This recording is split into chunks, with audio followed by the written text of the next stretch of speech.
Dear students, welcome to Learner's World. In this video, I'm going to talk about Kerala Maritime History in Boom, except from Amazing Stories of Kerala Maritime History, Indian History by Deepa Thomas, FAUGB, MDC, Commerce and Management, Understanding Kerala, Narratives of Development, Commerce and Entrepreneurship, third semester, Calcutta University.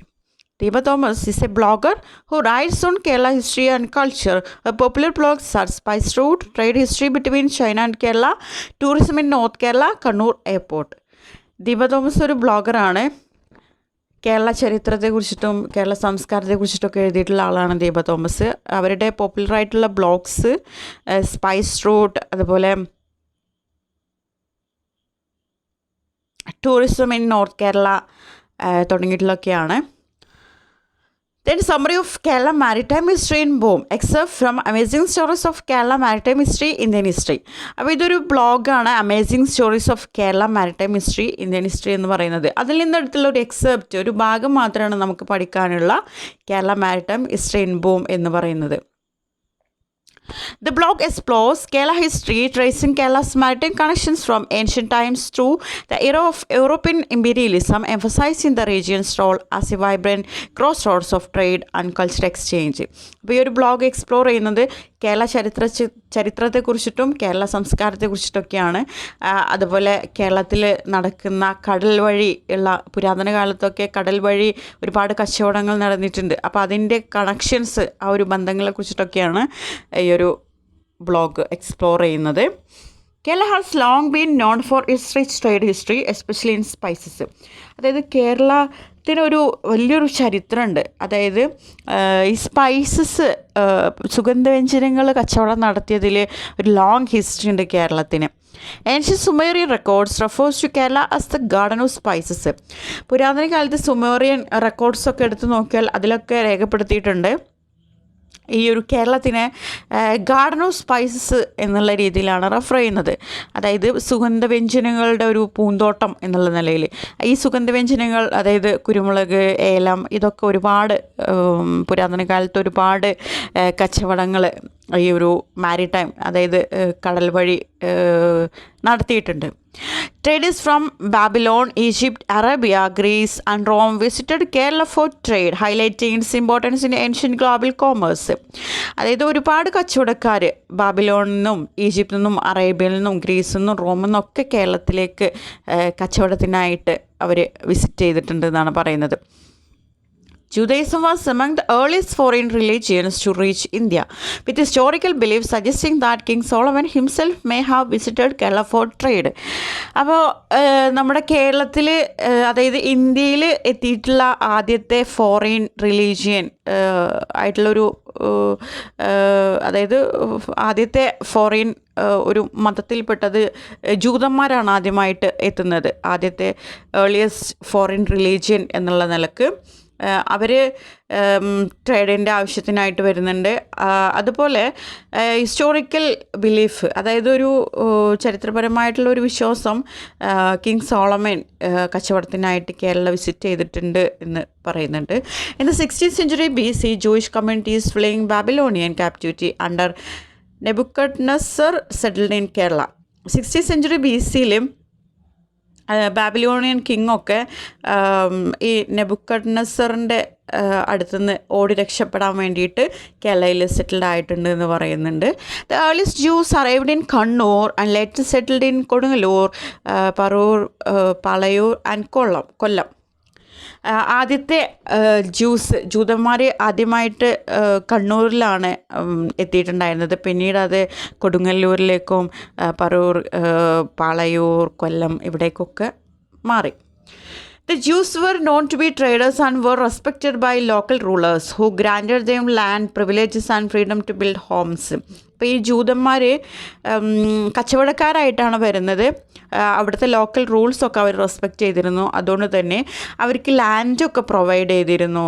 അതുപോലെ അവർക്ക് നല്ല ഫ്രീഡമൊക്കെ കിട്ടിയിരുന്നു. അവർക്ക് അവരുടെ ആ ഒരു മതത്തിൽ വിശ്വസിക്കാനും പള്ളികൾ നിർമ്മിക്കാനും വീടുകൾ നിർമ്മിക്കാനൊക്കെയുള്ള ഫ്രീഡം അവർക്ക് അവിടെ കിട്ടിയിരുന്നു. Even today Kochi has A Jewish street. ഇന്നും നമുക്ക് കാണാൻ കഴിയും, കൊച്ചിയിലൊരു ജൂതന്മാരുടെ ഒരു തെരുവ് തന്നെ ഉണ്ട് എന്ന് നമുക്ക് കാണാൻ കഴിയും. When St. Thomas came to Kerala, a large number of Jews already lived there. Initially, some of them even attempted to convert to Christianity. അതായത് സെൻറ്റ് തോമസ് ഒക്കെ കേരളത്തിലേക്ക് വരുന്ന സമയത്ത് അതിന് മുന്നേ തന്നെ ഒരുപാട് ജൂതന്മാർ ഓൾറെഡി അവിടെ ജീവിക്കുന്നുണ്ടായിരുന്നു. തുടക്കത്തിൽ അവർ ക്രിസ്ത്യാനിറ്റിയിലേക്ക് കൺവേർട്ട് ചെയ്യാനൊക്കെ ശ്രമിച്ചിരുന്നു. Kerala's pepper vines for a major attraction for Roman traders. നമ്മൾ നേരത്തെ പറഞ്ഞു കേരളത്തിൽ ഒരു മേജർ ട്രേഡായിട്ട് ഉണ്ടായിരുന്നത് സ്പൈസസ് ആയിരുന്നു. പെപ്പർ, കുരുമുളക് എപ്പോഴും ഒരു മേജർ അട്രാക്ഷൻ ആയിരുന്നു Roman ട്രേഡേഴ്സിന്. Archaeological findings including Roman orios, coins and pottery discovered in parts of Kerala and Tamil Nadu show strong Indo-Roman trade links during the early Christian era. അതായത് archaeological findings ഒക്കെ എടുത്ത് നോക്കിയാൽ ഒരുപാട് Roman coins, അതുപോലെ pottery means മൺപാത്രങ്ങൾ ഒക്കെ കേരളത്തിലും തമിഴ്നാട്ടിലൊക്കെ ഇങ്ങനെ അതിൻ്റെ പാർട്ടിക്കിൾസ്, അതിൻ്റെ ഭാഗങ്ങൾ, പോർഷൻസൊക്കെ കാണാൻ കഴിയുമായിരുന്നു. ഇതൊക്കെ ഇന്തോ റോമൻ ട്രേഡ് ലിങ്ക്സ് ആണ്. അതായത് ഒരു സ്ട്രോങ് ആയിട്ടുള്ള ഇന്ത്യയും റോമനും തമ്മിലുള്ള ട്രേഡ് നടന്നിട്ടുണ്ട്. അവർ തമ്മിലുള്ള ലിങ്കാണ് ഇതൊക്കെ കാണിക്കുന്നത്. The region known as south India was ruled by the Chera, Chola and Pandya dynasties between the 60th century BC and 3rd century CE known as the Sangam period. അതായത് സൗത്ത് ഇന്ത്യ ഭരിച്ചിരുന്നത് Chera, Chola, Pandya ഇവരായിരുന്നു. 16th century BC അതുപോലെ 3rd century CE ഇതിൻ്റെ ഇടയ്ക്കായിരുന്നു അവരുടെ rule. അവരെ സംഘം period എന്നാണ് അറിയപ്പെടുന്നത്. With the fall of the Roman empire in the 5th century CE trade with Rome declined. അതായത് ഈ റോമൻ എംപയറിൻ്റെ തകർച്ച 5th century CEയിലൊക്കെയാണ് ഇത് നടക്കുന്നത്. ആ സമയത്ത് റോമിലെ കച്ചവടം ഡിക്രീസായി എന്നാണ് പറയുന്നത്. During the rule of the Calabras, economic activities suffered. Under the Pallava dynasty, South India witnessed the growth of several trade organizations and economic institutions. ആ ഒരു സമയത്ത് ഒരു തകർച്ച വന്നെങ്കിലും പിന്നീട് ഒരു പല്ലവ ഡൈനാസ്റ്റിയുടെ അവരുടെ കീഴിൽ സൗത്ത് ഇന്ത്യയിൽ നമുക്ക് ഒരുപാട് ഗ്രോത്ത്, ഒരുപാട് ട്രേഡ് ഓർഗനൈസേഷൻസും എക്കണോമിക് ഇൻസ്റ്റിറ്റ്യൂഷൻസൊക്കെ അതിൻ്റെയൊക്കെ ഒരു വളർച്ച നമുക്ക് കാണാൻ കഴിയും. Important coastal trade ports include Sopara, Ozine, Kalyana, etc. These ports were integral to Kerala maritime history. അതായത് പിന്നീട് കോസ്റ്റൽ ട്രേഡ് പോർട്സ്, അതായത് തീരദേശ കച്ചവടത്തിന് ഇമ്പോർട്ടൻ്റ് ആയിട്ടുള്ള ട്രേഡ് പോർട്സാണ് സൊപ്പാറ, ഒസീൻ, കല്യാണ തുടങ്ങിയിട്ടുള്ളവ.